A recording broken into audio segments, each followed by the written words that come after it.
Hello, everybody. Welcome, everyone. Good night for those of you that are calling in from the East Coast, and good early evening from those of you that might be on the West Coast. We're going to get started in just a moment.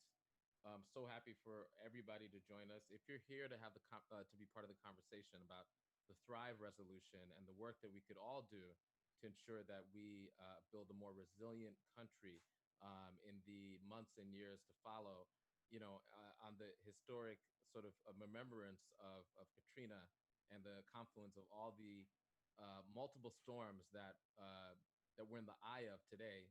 This is the call for you. You're in the right place. So I want to, before I get dig in and we start, I'd like to give the floor to Florencia and Sylvia, our interpreters, to provide interpretation instructions. Thank you very much, Maurice. We're going to be having a multilingual space, so you're going to be able to hear this meeting in the language that you prefer, whether that is English or Spanish. In order to do so, you have to choose the language in your Zoom by clicking on the globe and then choose the language that you prefer. It's good that if you could also mute original audio to be able to hear only one voice. It is very important for us as interpreters if you can speak slowly and if you speak up on the microphone so we can hear you really well, so we can provide the best interpretation possible. Y los que me están escuchando en español, bienvenidos. Si quieren acceder a la interpretación en español, mi compañera Florencia ya está haciendo la interpretación. Escojan el globito, escojan el idioma que quieren en el globito. Para que puedan escuchar en español y también silencien el audio original. Gracias. Thank you, Maurice. Thank you. Thank you so much. So I want to just start off by providing some context before we get into our conversation. It's been 15 years since Hurricane Katrina. Hurricane Laura is heading towards Texas and Louisiana. And across the country, we continue to face overlapping and intensifying crises: the COVID-19 pandemic, rising economic inequality, and worsening climate change. Black, Indigenous, and Brown communities are the hardest hit. From Louisiana to California to Maine to the Dakotas to Alaska, everywhere, we need a bold and historic national mobilization to build a society and economy that fosters justice, not crisis. It is the duty of the federal government to respond to the crises of racial injustice, mass unemployment, the COVID-19 pandemic, and climate change with a bold and holistic national mobilization, an agenda to transform, heal, renew, and invest in a vibrant economy. Thrive. Thrive is the holistic solution for this moment. Leaders representing the fights for racial justice, climate justice, labor, and progressive change more broadly have come together as the Green New Deal Network to create a unified vision for a just economic recovery. This won't happen without a movement. It's up to us to set the policy agenda for the next year, to define what the economic recovery must actually look like. Now, this is a unique political opportunity where passing a monumental economic stimulus package is actually possible. Any government in 2021 will have to figure out how to ensure that tens of millions of Americans go back to work. Right now, we're asking representatives in the House and senators to support the Thrive agenda as co-sponsors for the Thrive resolution. Our mission is to get as many representatives and senators to be official co-sponsors of the Thrive resolution as possible. At the end of this call, we'll ask everybody to take action on the Thrive agenda by making calls to your representative and senators, and to ask them to be co-sponsors, and to organize an action on September 10th as part of our National Day of Action on Thrive. This call will end at 9:15 p.m. Eastern Time. So before we get into the panel conversation, I'd like to pass the mic to Bette Billiot, who is the Senior Project Manager at Gulf Coast Center for Law and Policy. Bette?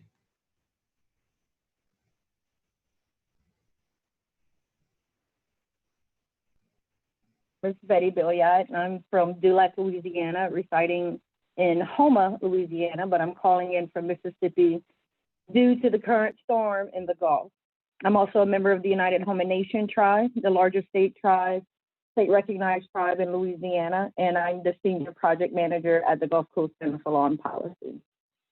GCCLP works to advance structural shifts towards climate justice and ecological equity in communities of colors on the front line of climate change. The Gulf Coast Center for Law and Policy also anchors the 5-state multi-issue initiative Gulf South for a Green New Deal. I thank you guys for the invitation to be here. Currently through GCCLP and then in partnership with the Wind and Warrior Collective, I'm working on the Sacred Water Pilgrimage, which is a 7-month journey down the Mississippi River. We are a gathering of Black and Native and Two-Spirit identified folks. We are connecting women in person and virtually through remote events around specific traditional ritual dates, which will be used to explore deep wounds, remember traditional methods of healing, and set a collective feminist vision for a better future. On June 20th, the journey began at the headwaters in Mississippi, and a conversation was started. We move with the full moon of each month, and we are coming upon our 4th stop in Cairo, Illinois, bringing with us the continued conversation from each of our stops. At the end of this journey, we will be in Plaquemines, Louisiana on December 21st for the winter solstice full moon.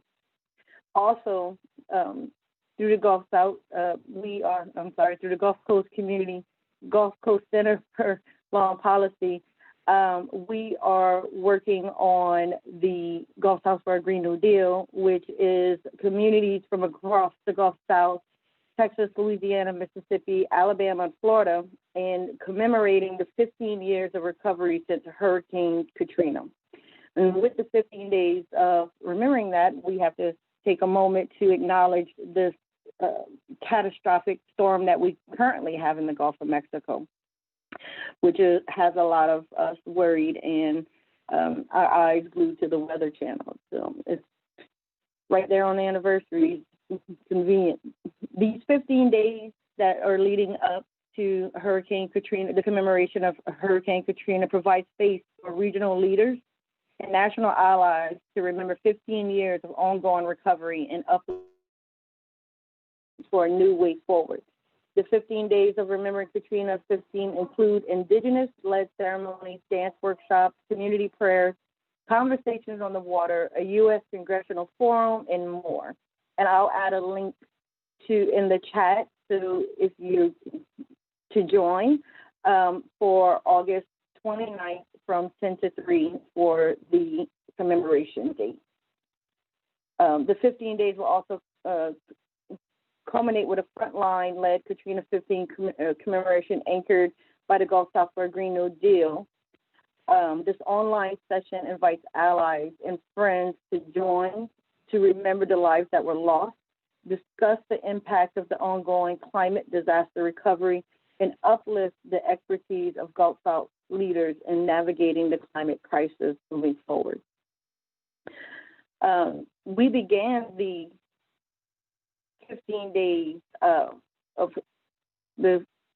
we began the 15 days of Katrina 15 commemoration with a smudging of the dome with Principal Chief August Capel of the United Houma Nation. There were keynote addresses offered by Malik Rahim. Community art, music, poetry, and learning panels are designed to remind participants about what really happened in the aftermath of Hurricane Katrina and offer an update on the work from Frontline. Together, we will remember, discuss, and reflect on the 15 years of recovery, resistance, and a love of home. In this moment, we are seeing the ongoing impact of climate change, COVID-19, and anti-Black racism on our nation and in our communities. These intersecting crises make it clear that real and long-term solutions must be interconnected as well. The 15-year commemoration of Hurricane Katrina serves as a reminder of what is necessary for an equitable recovery and acts as a reminder that the Gulf South is positioned to be a leader in these intersecting movements here in the U.S. and around the globe. Thank you. Thank you, Betty. Thanks so much. Next, I want to introduce another panelist to talk a little bit more and to share a little bit more about the Thrive resolution and what's underneath this landmark sort of concept about how we bring all of our movements together. So Adrien Salazar is a climate justice advocate who has been organizing for climate policy solutions, food justice, and environmental justice for over a decade. He has supported movement building with organizations from the grassroots to the national level. And he has also fought for international climate justice with Philippines-based organizations. He's a senior campaign strategist for climate equity at Demos, where he fights for equitable climate change policy at the local, state, and national levels. Adrien. Thank you, Mo, and thank you, Betty, for grounding us in what is happening right now in the Gulf South and what has been ongoing for many, many years. I am Adrien Salazar, and my pronouns are he, him, and I'm really excited to see all the folks here. There are over 150 people on this call to talk about the Thrive Agenda. I'm calling in from Muncie, Lenape occupied land, today known as New York City. And I'm here to share what's in the Thrive Agenda. So we are in the middle of the multiple crises that Betty and Mo have been talking about that are compounding the impacts, especially for Black and Brown communities and poor folks. And the Thrive Agenda lays out a vision of addressing the acute crises of this moment and the chronic crises of racial inequality, economic disinvestment, colonialism, and extractive capitalism that has brought us here over hundreds of years. The agenda recognizes also the opportunity in this moment to counteract systemic injustice and transform our economy for all people to be able to thrive. The Thrive Agenda calls on the government to mobilize a full-scale response to these interlocking crises and to transform, heal, and renew by investing in a vibrant economy. So what is in the Thrive Agenda? Can I get the slides to start, please? Thank you. So the Thrive Agenda begins with 8 pillars that address what kinds of solutions we need to actually confront the crises at hand at the scale that they are. We know what we need. Communities on the ground have the solutions, and we know that addressing the crises at hand can also create tens of millions of good jobs and a good life for all people. So the first pillar of the Thrive Agenda creates millions of good, safe jobs and access to unions, in infrastructure, and improve access to clean and affordable water, improve our transportation, invest in public health and care work, and restore our natural resources like wetlands, forests, and public lands. And we want to make sure that the jobs that are created in this through the solutions that we promote are also meeting strong labor standards so that they're good quality jobs for all people. Next slide, please. The second pillar is about worker power. So we want to make sure that we have great jobs for people that are able to help them sustain their families and their livelihoods. And we want to make sure that the power of workers to fight inequalities is strengthened. So the Thrive Agenda protects workers' right to organize. It repeals a ban on secondary boycotts. It requires employer neutrality with regards to union organizing. It opens opportunities for sectoral bargaining. And it calls for expansion of union representation for all workers, particularly women and people of color, including not only jobs, but apprenticeship programs and trainings. The next slide, please. The third plank is equality and justice for all people. So we know that the crises that we face today are the result of systematically designed policies and institutions that have embedded racism and inequality into our institutions for generations. So that means that the solutions we need and the ways that we're going to transform our economy must also directly address economic inequality and racism. That means we have to invest in Black and Brown and Indigenous communities to counteract injustice. The Thrive Agenda calls for investment of 40% of all benefits and investments to go to frontline communities. It calls for ensuring the communities have democratic engagement in the planning and development and administration of these projects. It prioritizes local and equitable hiring and contracting, and it provides access to training and apprenticeships to make sure that people have real pathways to good careers, especially for communities and people who have been historically discriminated against and face inequitable access to jobs.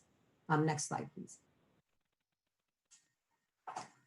The next plank addresses the historic experiences of Native peoples in this country. We know that in addition to the enslavement of peoples from Africa whose labor was stolen to build this country, that this country was also built on indigenous genocide, and that the violent relationship of the United States government to tribal nations means that tribes have a unique relationship to the federal government.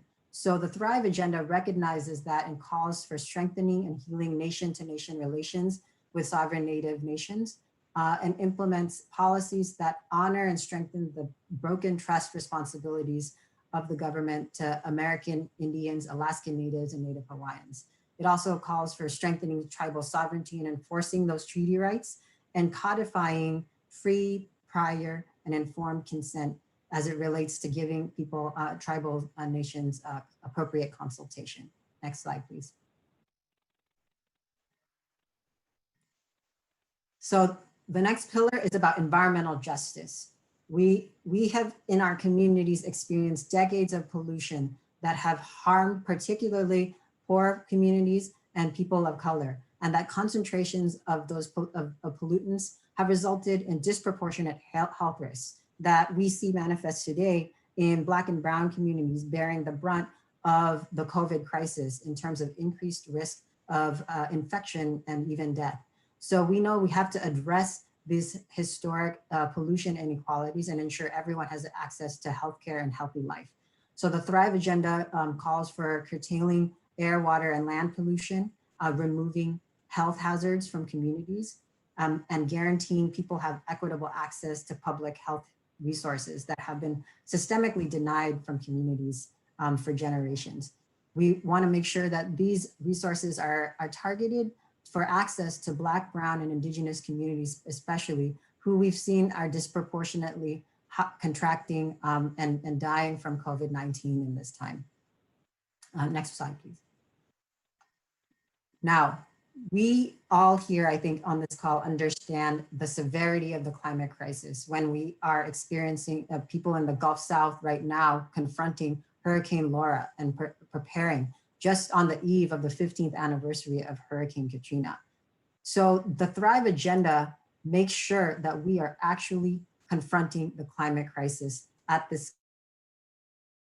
That means committing to the targets to make sure that the solutions we implement keep global warming to no more than 1.5 Celsius, and it ensures that we do that by expanding clean, renewable energy, making commitments to emissions reductions, and protecting communities through programs that invest in resilience to climate and related disasters.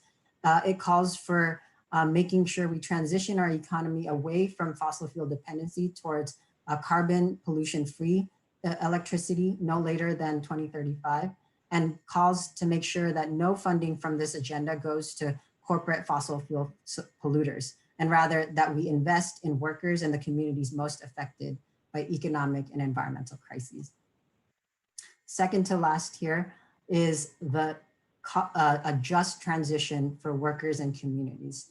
As we've seen with the COVID-19 crisis and the current economic recession, that communities are facing so much instability, and that when we talk about an economic transformation, we want to make sure that all communities, all people have the support they need through a transition, whether it be through pandemics, through climate change, or other economic shocks. So the Thrive Agenda calls for making sure that people have access to guaranteed wages and benefits, including full pensions and healthcare, early retirement offerings, trauma and crisis support through transitions, and equitable job placement.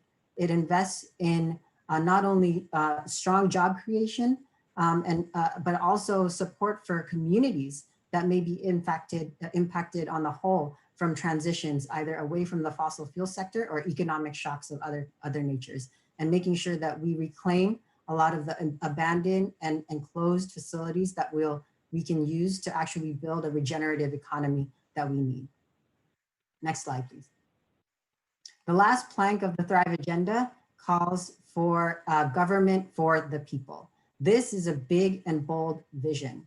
And it means that in order to mobilize the resources we want to achieve these solutions, we have to reinvest in public institutions and make sure workers and communities are engaged in the implementation of these programs. So the Thrive Agenda creates new public institutions inspired by and improving on New Deal era institutions to ensure everybody has access to the resources and the jobs that are going to be generated.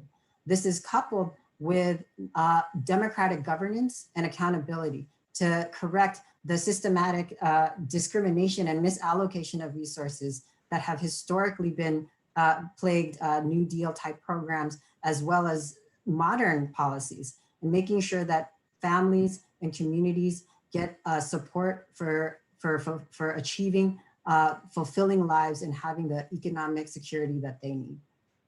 So that is the Thrive Agenda.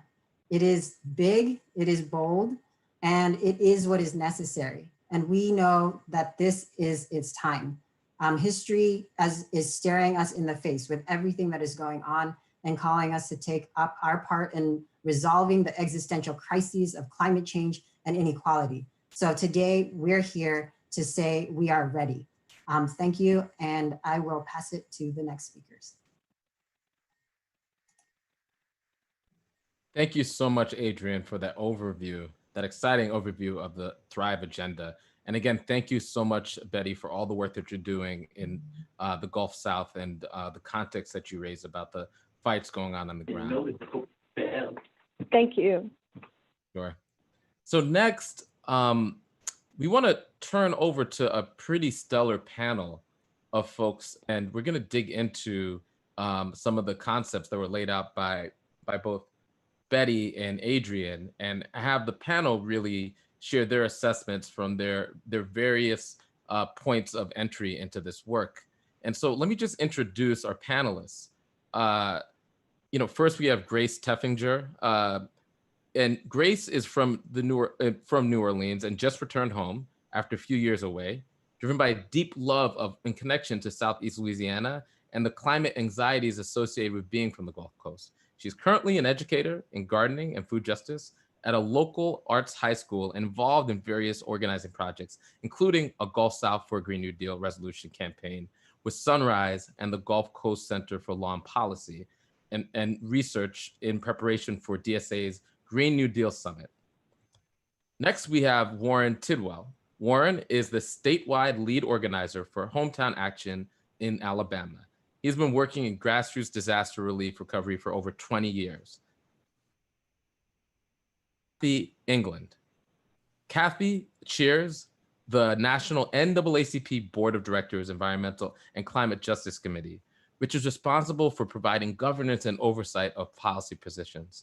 As a resident of the climate vulnerable Gulf region who survived Hurricane Katrina, she saw the need for a frontline organization to address the mounting challenges and injustices confronting her community, and co-founded the Education, Economics, Environmental, Climate, and Health Organization, ECHO. So I just want to thank our three panelists, Grace, Warren, and Kathy, and I want to just dig in, and I want to start with some introductions. So if everyone could just tell us a little bit about yourself and what are some challenges in your community and issues you've been organizing around. So let's start with Kathy. Hi, thank you so much. First of all, you've given a little background information about me and my work on a national, international, and local level. And I'm here this evening to uplift communities who face unimaginable, disproportionate environmental degradation on a daily basis and climate challenges, and want to explore how we can take our communities from struggling to simply survive to a place where we can actually thrive. And that is why this Thrive resolution is so very important to disadvantaged or at-risk communities. Living here, and I don't know if you want me to go or allow someone else to go ahead and introduce themselves or go into what we're already working on. You could speak a little bit further, and then we'll get to the other panelists. Go ahead. Sure. Yes, I live in Gulfport, Mississippi, just a few blocks. Then if I walk out my front door in 5 minutes, I'll be right at the Gulf of Mexico. However, I work with communities who are faced every day. And I'll start with after Katrina. After Hurricane Katrina, most of the development moved north of the Gulf of Mexico. This created a lot of impervious surface. And these surfaces, of course, when you create a lot of impervious surface, when it rains, the water has to go somewhere. So it is going into the residents' homes. We have experienced quite a bit of flooding. All of these developments are also looking to develop wetlands. One thing that everyone noticed in the area, and we have one of the wetlands that they're looking at, and many of you may have heard of the story of Turkey Creek come hella high water. And in Turkey Creek, those wetlands are under constant siege of being developed by shopping malls. We have shopping malls. Currently, we're looking at a connector road that will lead into the shopping mall. And we know that that's just the inroad for a much larger development of over 500 acres of wetlands. The city has already put in for a grant. The total project will cost around $30 million. The city match would be about $11 million of that. We have had all of our Republican congressmen to already write to the Department of Transportation in support of this project. So it is going to take a massive effort from our grassroots to partners everywhere to try to combat this. The city has refused to find $6.3 million for a matching grant for a levee in the Forest Heights community. This is a levee that's needed at the Turkey Creek to avert flooding of the residents who live in a very historical Forest Heights neighborhood. They have absolutely refused to find funding, $6.3 million. However, they have found funding for twice that amount for two other projects that will pose environmental harms to these communities. So, excuse me. So what we're looking at and what we're facing is environmental racism at its finest, and it's always guised as bringing jobs in the community. There's always this economic appeal to disadvantaged residents, taking advantage of that desperation and using this very people who have been harmed by environmental injustices, making promises of jobs that realize. And this is all done at the expense at environmental stewardship. So we do not want any development of our wetlands. We know that during Katrina, the waters quickly receded that flooded in that area because the wetlands did their job. And there is a public hearing on this. As a matter of fact, a week from tomorrow, on September 3rd, there will be a public hearing. So we are mounting a massive campaign and actually going door to door because many of the residents do not have access to technology. And we're going to have to get the word out to them the best way possible. And that will be through regular mail and through door-to-door canvassing. Well, thank you. Thank you so much, Kathy, for that. And that work seems so critical and so very exciting and urgent. And so thank you for sharing that report from on the ground. Next, I want to pass it to you, Grace. Could you share a little bit about yourself and the nature of the work that you're involved in. Thank you, Maurice. And I just want to start by saying I'm just so honored to be on a call with this incredible group of people and everyone who is in the chat and everyone who couldn't make it tonight due to weather or whatever else is going on. It's really hopeful, even though we know we have a lot of work to do. My name is Grace Treffinger. I use she, her pronouns, and I'm from New Orleans. I'm a member of Sunrise New Orleans, as well as other organizing that Maurice introduced a few minutes ago. Just a brief introduction. Growing up in New Orleans in a large and musical family was really beautiful for many reasons, and I got access to Southeast Louisiana by going to Pixatsumas at my family friend's farm, and eating boiled crabs with my grandma, and all these beautiful experiences. But something we did not get to do much was talk about everything going on in the background and the many accidents or so-called accidents that we kept experiencing, and what this meant for the future of our home. And I didn't learn about really, I experienced Katrina when I was 11, and thankfully I was, our home didn't flood, and my experience was very different from a lot of others, but I had my own experience with that. And I didn't learn until later on how much that affected the landscape of what New Orleans became, and the Gulf Coast, obviously, and what it is today, which is still living in the shadow of this neoliberal project of Katrina, privatizing our public resources and displacing huge populations, explicit environmental racism that continues. The challenges we face are large. A few years later, the BP oil spill happened. I was in high school working at a restaurant, and we were, everyone was so concerned with wealthy diners not getting their Gulf Coast shrimp, et cetera. We didn't talk about all the family fishers and shrimpers who lost their livelihoods, and our land that was lost and polluted.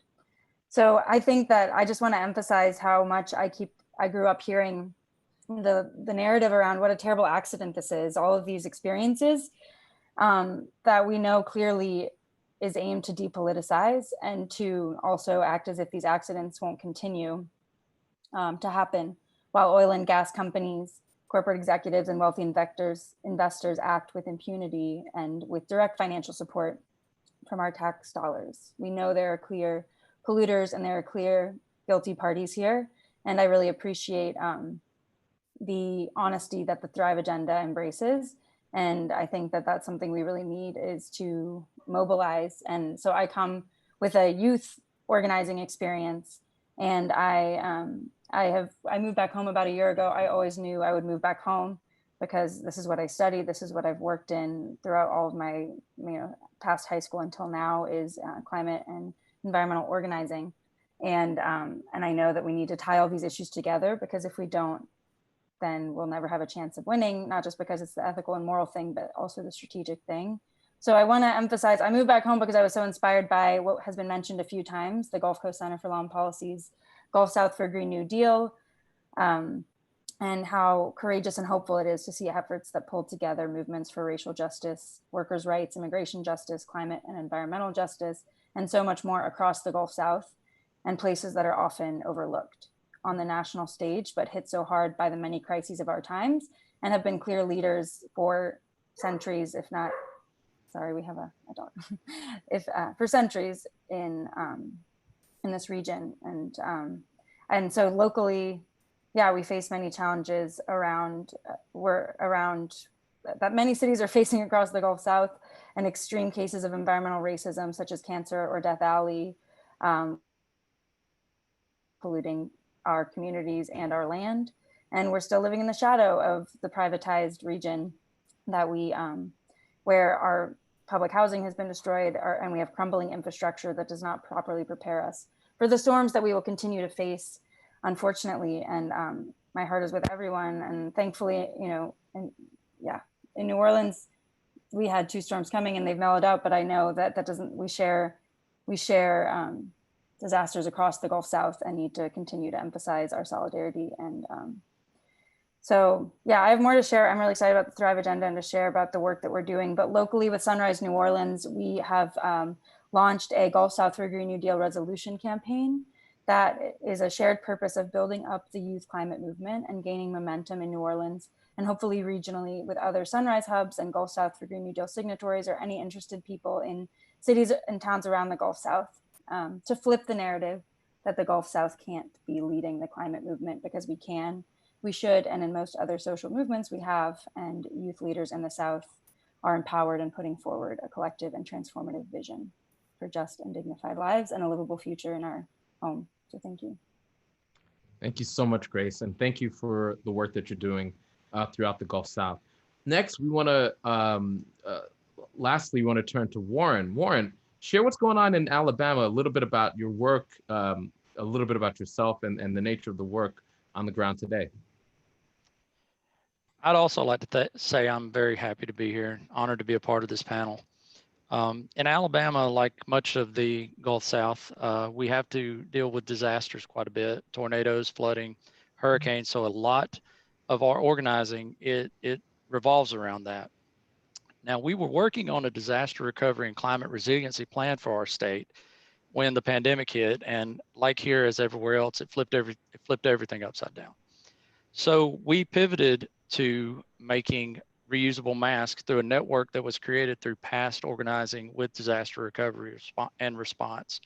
At this time, we've been able to have 75,000 masks made and distributed throughout the state, but particularly in immigrant communities and in the meatpacking plants in some of the hardest hit areas of COVID-19.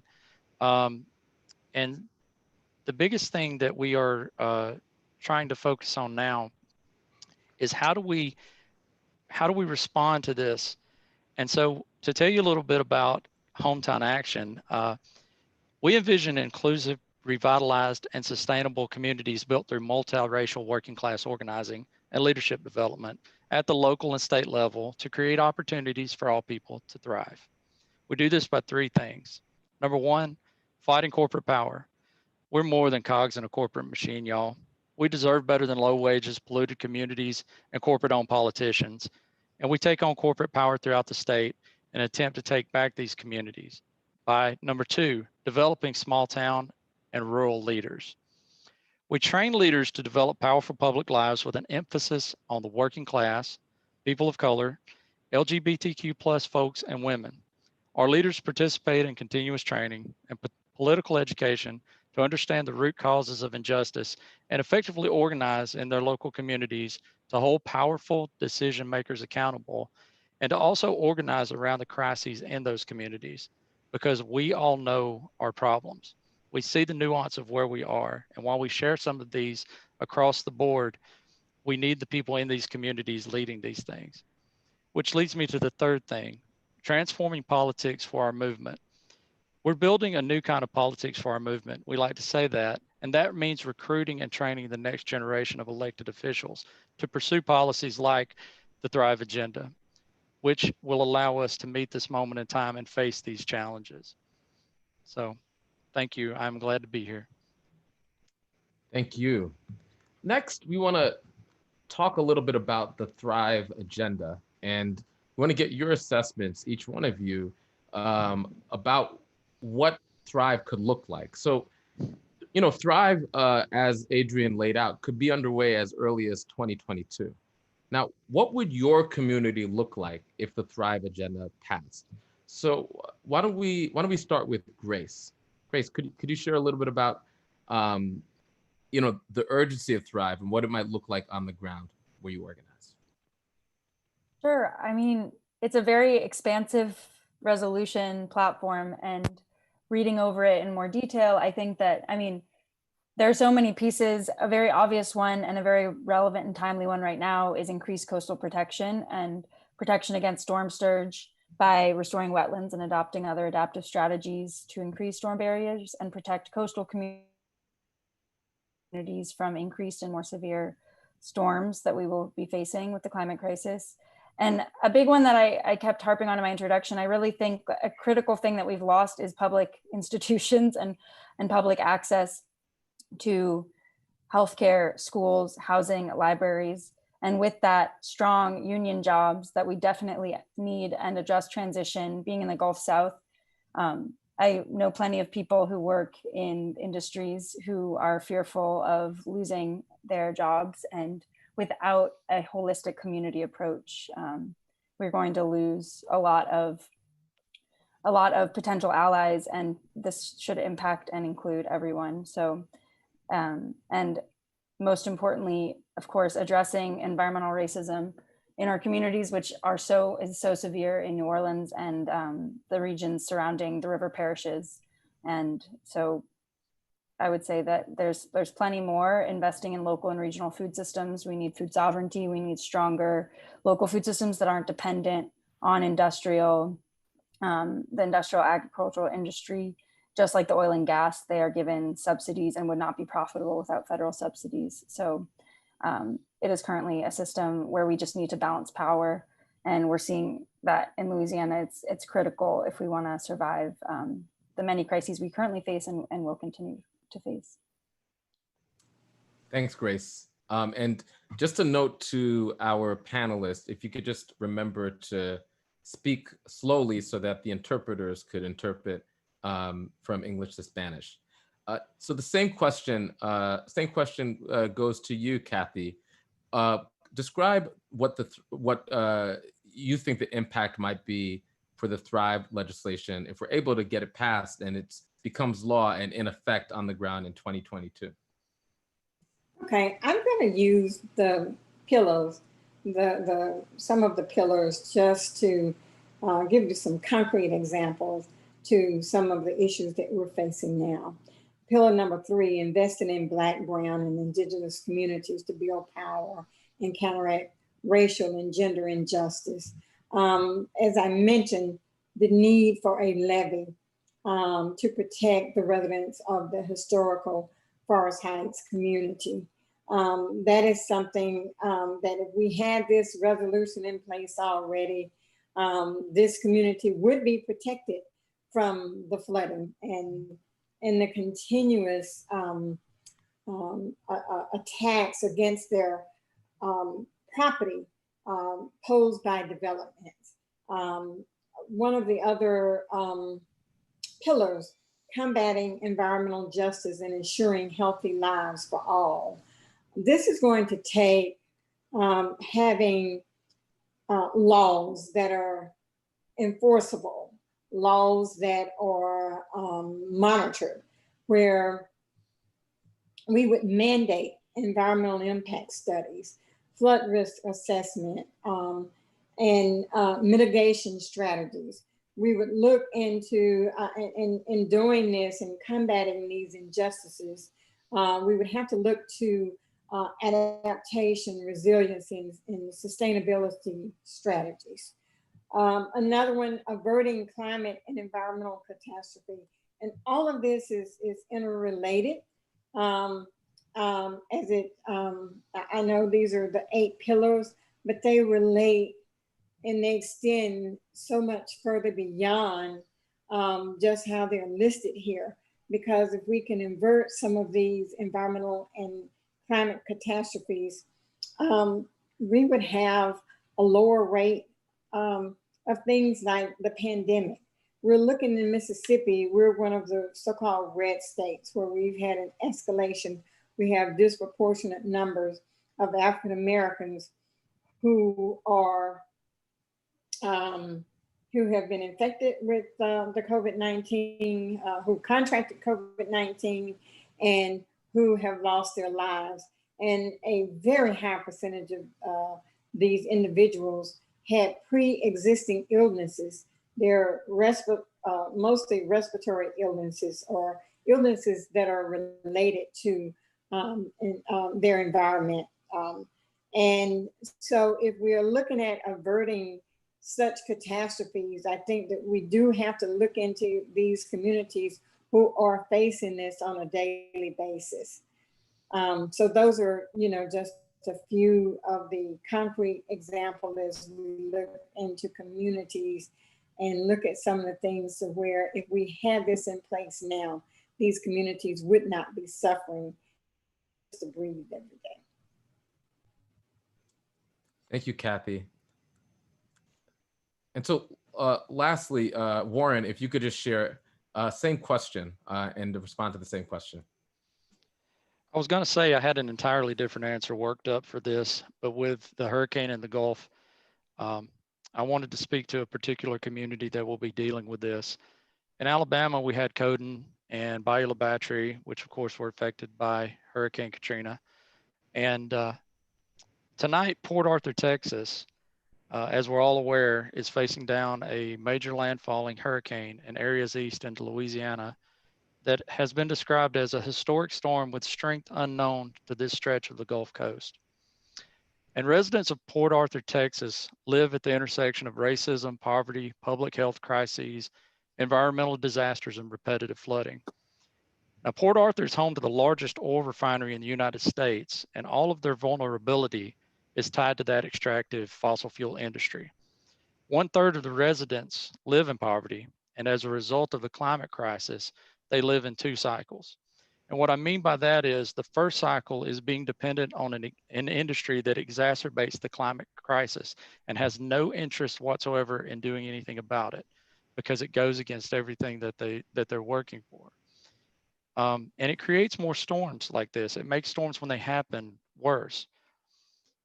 The second is the cycle of recovery where they simply do not have time to rebuild in between storms. 80% of the housing in Port Arthur was damaged or destroyed by Hurricane Harvey. And as these monstrous storms move inland, they affect isolated rural areas and communities where there are even fewer resources. Long-term recoveries from these storms lay bare every systemic failure in this country. Our emergency management agencies at all levels are not prepared to deal with the climate crises. Mental health crises are exacerbated and worsened, and our lack of a good mental health care system is highlighted time and time again. Now, I have to say, sadly, that as we have this call, some of our residents on the Gulf who are with us as we speak will not be here when the sun comes up in the morning. And a lot of what will happen later tonight was completely preventable. That is unconscionable. The previous information, a good deal of it came from a friend of mine, Dr. Samantha Montano, who is an expert in the field of disaster studies. And as we're all aware, experts have sounded the alarm bells and called for action for years and even decades on this. I believe the Thrive Agenda is the answer to that call. With previous lack of action, however, there must be a focus on mitigation along with adaptation. That's for Port Arthur, New Orleans, Louisiana, Gulfport, Mississippi, and so many other towns on the Gulf and throughout the United States that are facing this climate crisis. And I believe the Thrive Agenda gives us the ability to do both. Thank you. Thank you. I'd like to thank all of our panelists today. So if everybody in the audience could just give a big show of support and acknowledgement to Grace, to Warren, and to Kathy, for their contributions today, but their continued contributions on the ground in our communities, helping to manifest the type of power that we need in order to secure our communities and in order to prepare and be resilient, not just in the face of the current crises, but the crises that lay ahead of us. So I'm really honored to been able to moderate a panel with all of you. And as an organizer, I think organizing gets the goods. So I'm really happy to be in a panel of organizers. So next, and for people who called in or came in later, again, my name is Maurice Mitchell. I'm the National Director of the Working Families Party.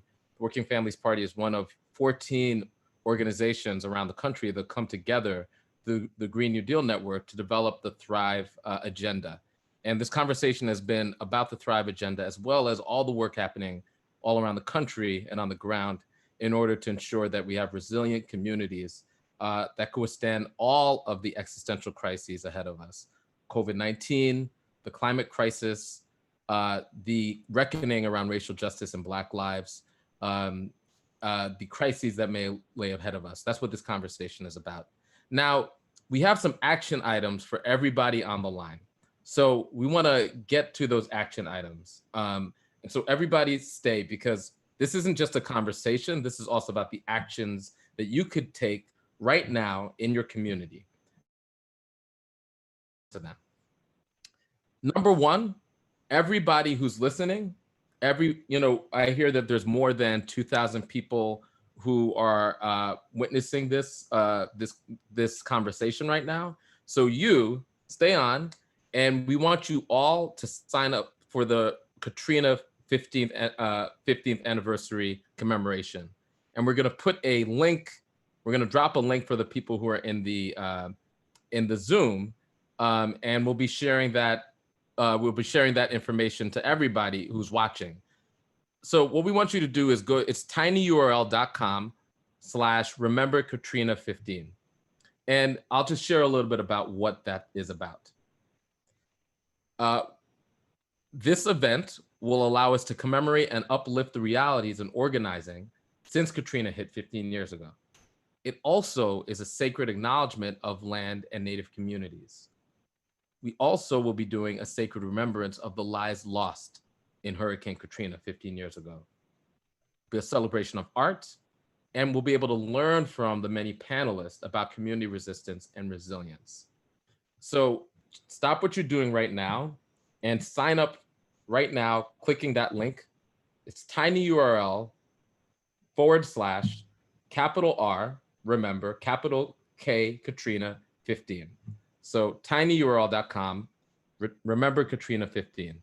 I'll just stop for a moment so people could click that link, and you could sign up directly for that event. Now we have more asks for you. That's not the only thing. So now that people have clicked on that link, we have another ask.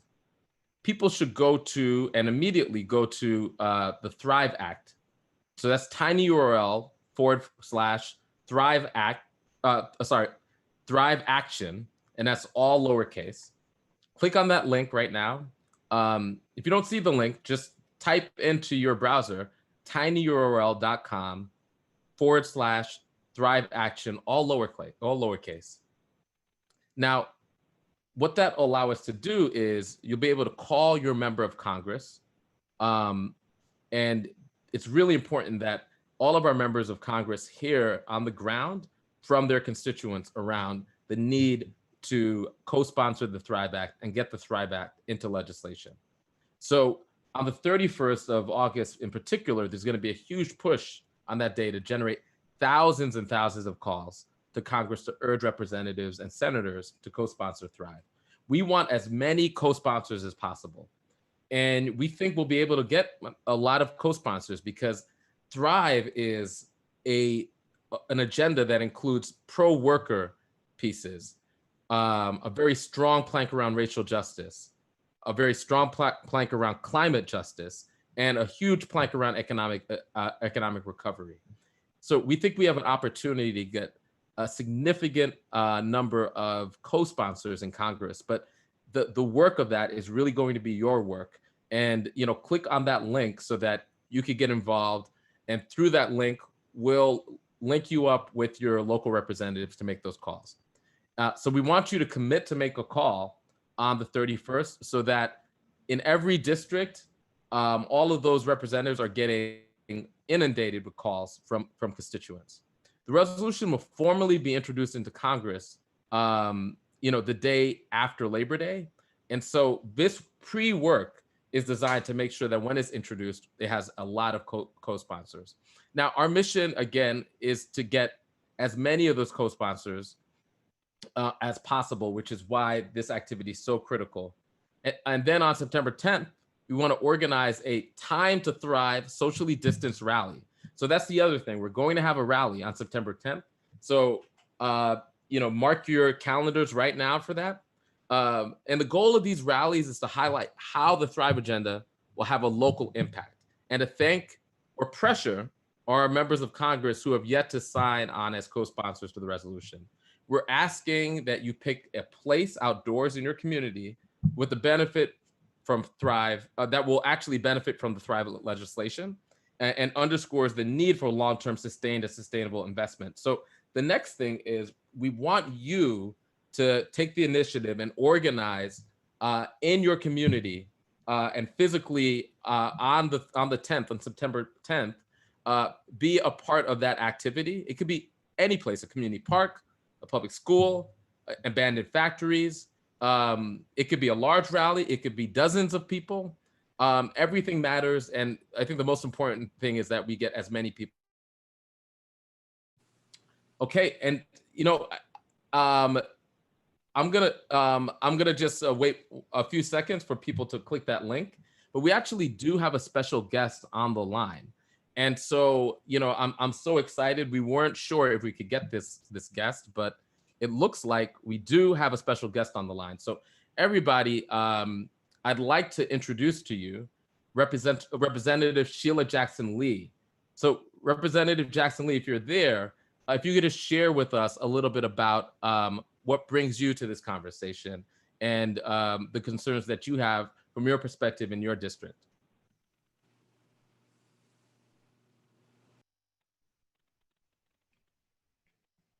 Okay, and Representative Jackson Lee, if you're in the audience, if you could raise your hand,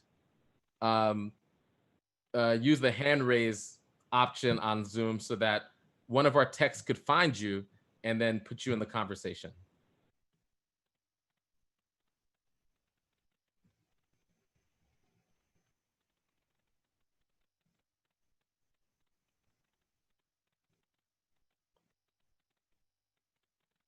So just bear with us now.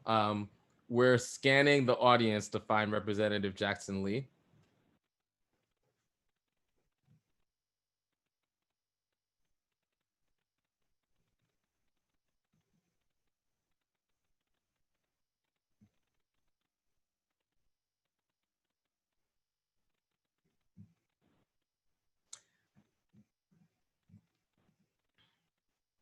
Okay, yeah, Representative Jackson Lee, if you're on the phone, we're probably not hearing you. If you could press *6, that will unmute your line and then we'll be able to hear you. So we're gonna try that.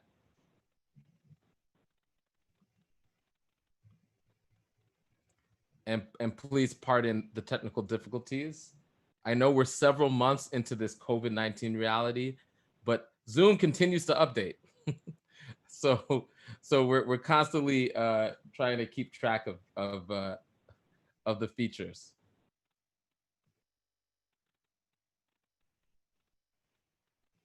Now, can you hear me? Yes, we can. We can hear you loud and clear. All right. The automatic voice would not unmute me until she gave me permission to be unmuted.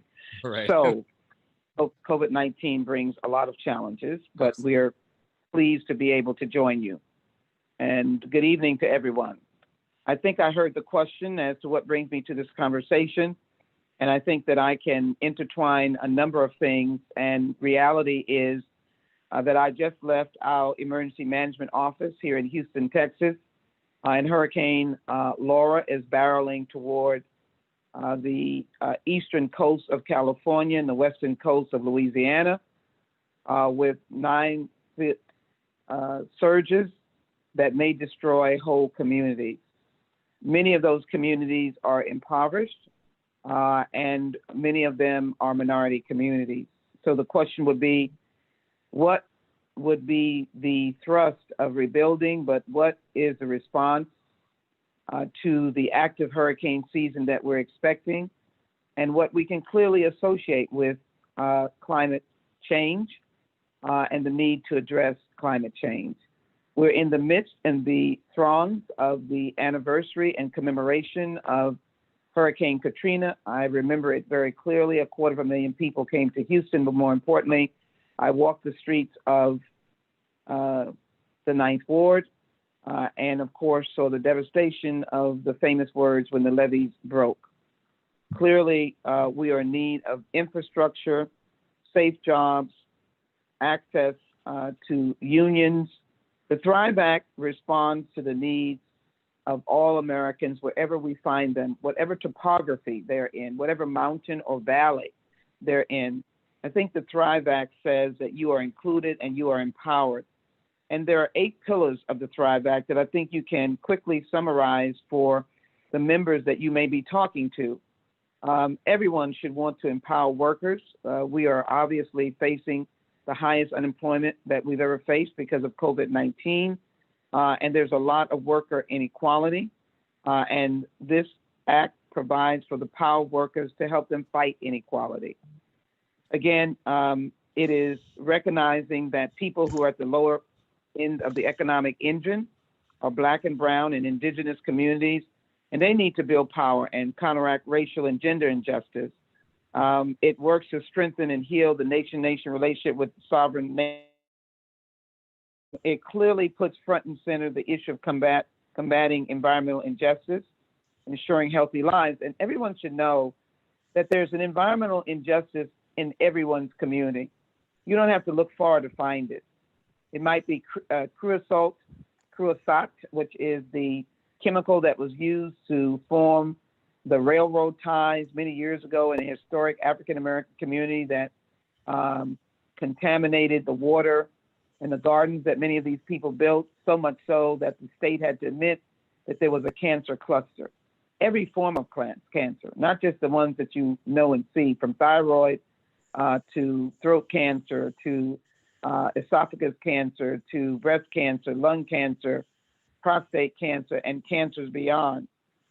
Those are some of the injustices. And then, of course, the respiratory illnesses that so many poor people face. It doesn't take long to turn a block in your community and find an environmental justice and the lack of people being able to ensure healthy lives. One of the things that's attractive to members of Congress is the idea that the quality of life of their constituents, good water, for example, that one was introduced to in the catastrophe of Ferguson, that sadly Ferguson and Flint, in particular Flint, Michigan, which is the renowned case of water contamination, the racial injustice in Ferguson, a very small town, Ferguson, Missouri. So you can find environmental injustice and the lack of healthy lives, which members of Congress want to stamp out in their district. Climate and environmental catastrophes that occurs because of the climate change that has not been addressed. In our meetings dealing with Laura coming in, we had to address the question of potential downed, if you will, trees, which would certainly hamper the survival or the inability of ingress and egress of some of our older neighborhoods. The lack of power, because we have antiquated power systems that respond negatively to catastrophes. We don't have a modern power system. We don't have renewables where people can self-power, if you will, by having resources according to neighborhoods or homes. We also know that we have not had a system of fairness to our working public, and particularly those in what we call lower income positions, and those who are facing gentrification and economic transition. That is happening to some of the neighborhoods that are having to evacuate, very poor communities in East Texas that are having to evacuate. And as someone reminded me, it's the end of the month. Many people have no resources to evacuate or provide for themselves when they get to the destination. And they're also being impacted by COVID-19 because the pandemic was not addressed completely and with human decency by this administration. So we're in a catastrophe. And then ultimately, we want to rebuild. We want to invest in our public institutions, enable workers and communities to thrive. And so the Thrive Act covers specifically and generally all of these needs that we have in our nation. Again, the trigger for members of Congress is the quality of life for their constituents. You can advocate that the Thrive Act is a resolution that will, in fact, speak to all those issues and is a building block to ensuring that there is a better quality of life, not only for those today, but their children and their children's children. All of us want to have an access to good union jobs and good union organizing that is not prohibited. And so this legislation does that as well. So my message to you is that you have a lot to be on fire about with the Thrive Act. And I think a lot of good messages for members of Congress who individually understand that their task, in spite of these larger issues, that their task is, of course, to be able to provide that pathway of success and opportunity and improvement, quality of life, and recognition of human decency to the people that they represent. That's what we are there for. It is the people's house. And the people must know that we care about them and that we don't tolerate and cannot suffer COVID-19 pandemics without trying to help, low-income jobs without trying to help, bad living conditions without trying to help, children being born, again, with respiratory illnesses and growing up with asthma because of the conditions in which they live in. That is not our job and our desire. Our desire is to allow the federal government to have a better for these individuals. I will close with the striking action, if you will, of the last 2 days. No, it is not specifically in the Thrive Act, but I think the Thrive Act is based upon human decency, the respect for life, if you will, in terms of everyone's right to live in our community without violence against them.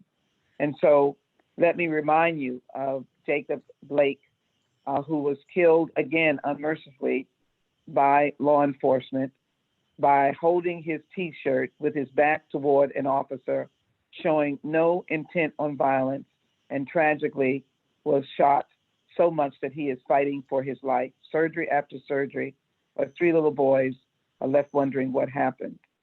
All of us have to come together and stand up and demand the kind of action, response, and respect of human dignity for all aspects of the lives of our constituents.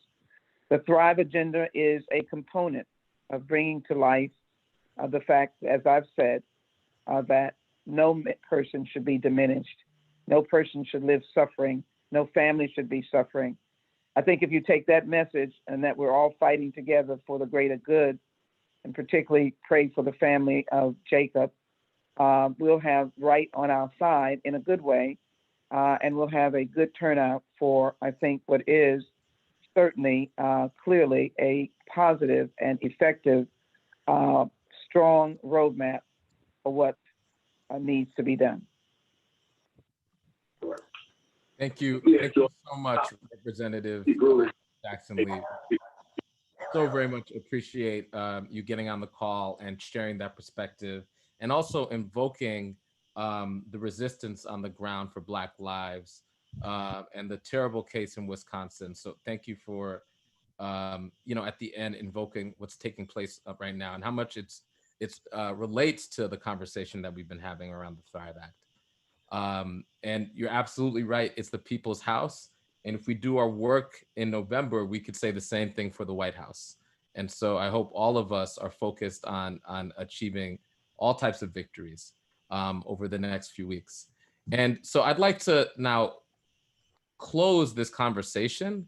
But again, on behalf of the Working Families Party, on behalf of the Green New Deal Network, on behalf of our panelists, Bette, Billiot, Adrien, Warren, Grace, Catherine, and Representative Sheila Jackson Lee, would just like to thank you, and would just like to encourage you to use the information and the inspiration that you've gained from this conversation to do work on the ground, to organize. And we've laid out some organizing tasks for you to do in order to ensure that the Thrive Act is co-sponsored by many, many, many congresspeople and senators, and then ultimately that we make Thrive Act law.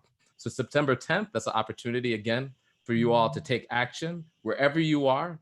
And then before that, on the 31st, that's our opportunity to reach out to all of our representatives and share with them why the Thrive Act is a priority for all of our peoples and all of our interests. Like I said before, we're at a center of multiple storms, multiple intersecting crises. And that's an intense challenge, but also an intense opportunity for renewed and deepened solidarity across our many movements. And the Thrive Act is one of many opportunities for us to work together to make that happen. So on behalf of all of the organizing team, all of our techs, everybody who brought this conversation to you, I'd like to say thank you and good night in struggle and solidarity.